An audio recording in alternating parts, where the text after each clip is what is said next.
Surface tension. Surface tension. We notice a force inside the surface of a liquid. This we call as surface tension. Let us try to understand this force. Suppose a circular metallic frame is taken and it is dipped in soap solution. Take a circular metallic frame and dip it in soap solution and then keep it horizontally. Take a loop of thread, make a loop of thread and keep it over the surface of the soap film. Over the surface of the soap film. Then break the film inside the loop. Break the film inside the loop by picking it with a pin. You notice that the loop becomes a circle. It attains the shape of a circle. This is possible only when radial forces act outwards on this thread.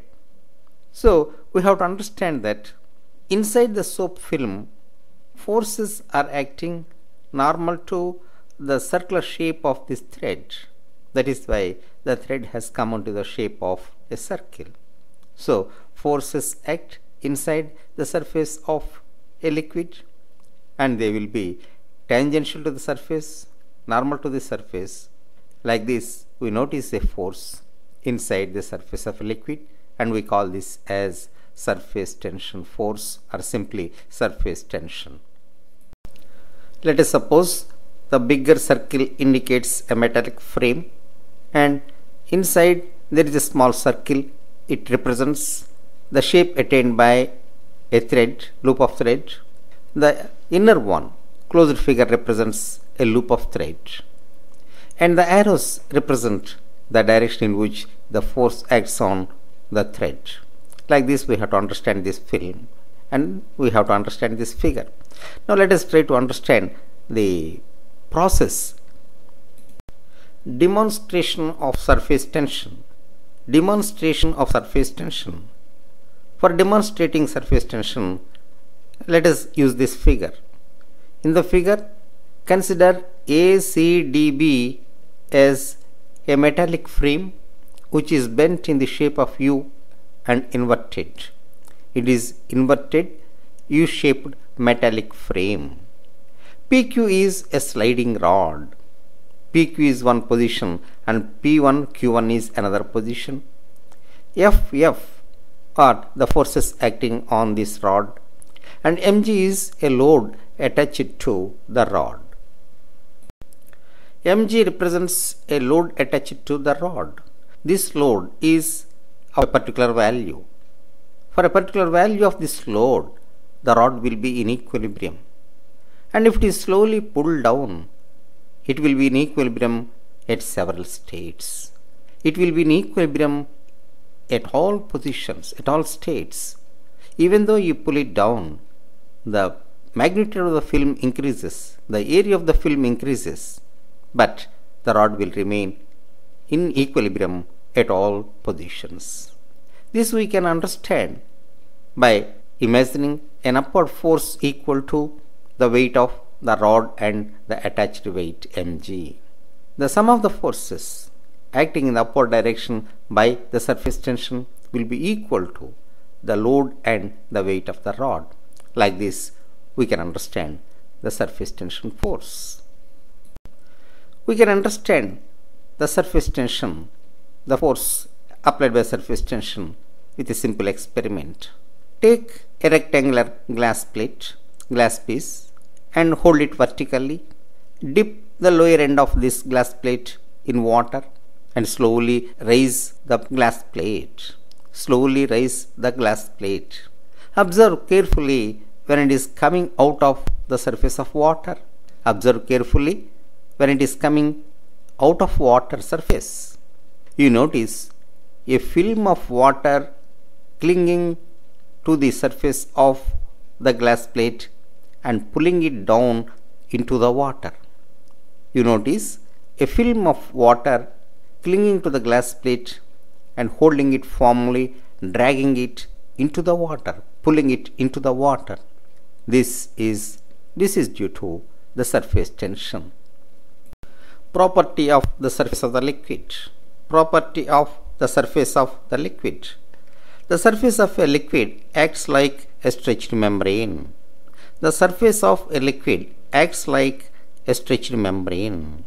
And we can demonstrate this with a mercury drop. Suppose if a mercury drop is taken, it acts like an inflated rubber balloon. It acts like an inflated rubber balloon. That means if you prick it with a needle, a small dimple will be formed. If you prick the surface of mercury drop with a needle, a dimple is formed which disappears on removing the needle. This property indicates that the surface of a liquid acts like a stretched membrane. The surface of a liquid acts like a stretched membrane. Any liquid, a droplet of any liquid takes a spherical shape. A spherical shape is attained by a droplet of a liquid. This is because the surface area of a sphere is minimum. Of all the surfaces, the surface area of a sphere is minimum. That is why a liquid drop attains the shape of a sphere. There will be energy associated with the surface of a liquid. There will be an energy associated with the surface of a liquid.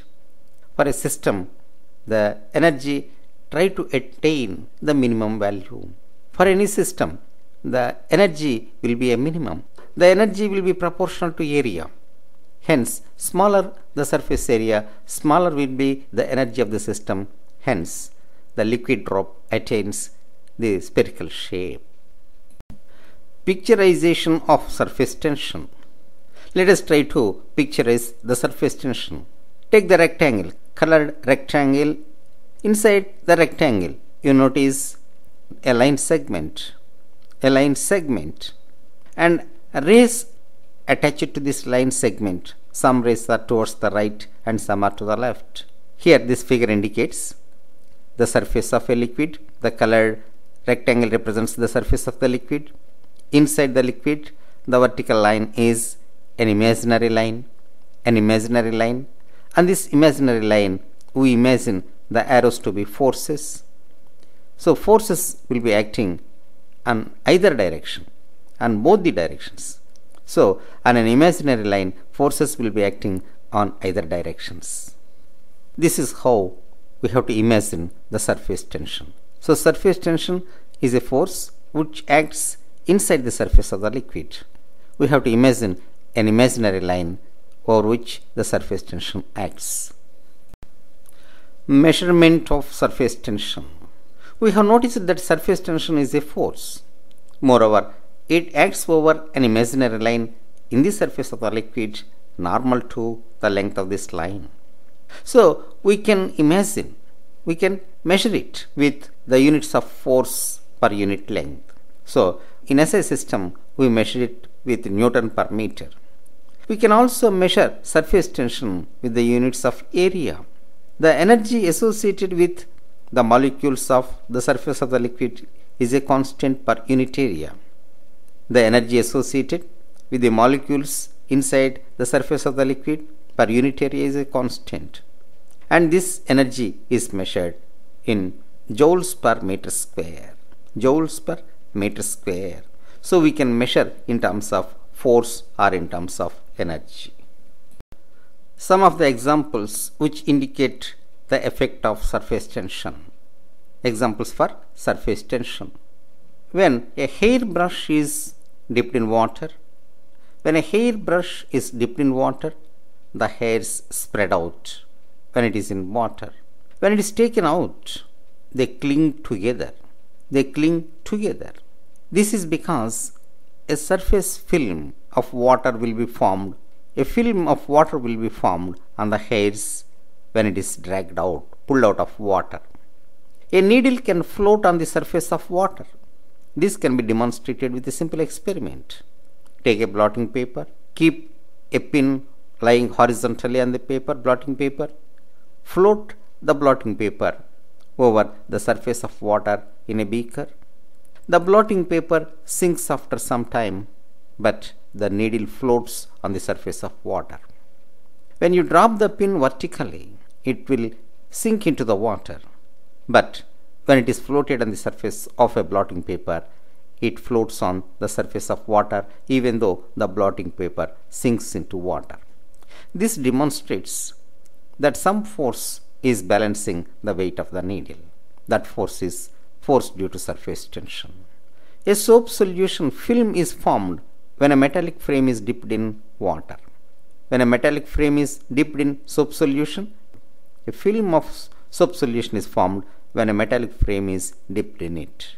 Insects crawl on the surface of water. Insects will have some weight.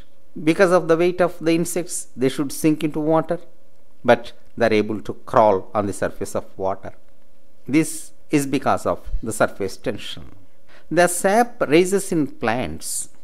Through the roots, sap rises into the plants. This is the effect of surface tension. This we learned in capillary rise method. Ink is absorbed by blotting paper. This phenomenon can also be explained with capillarity of surface tension. A phenomenon known as capillarity of surface tension. We can explain these results.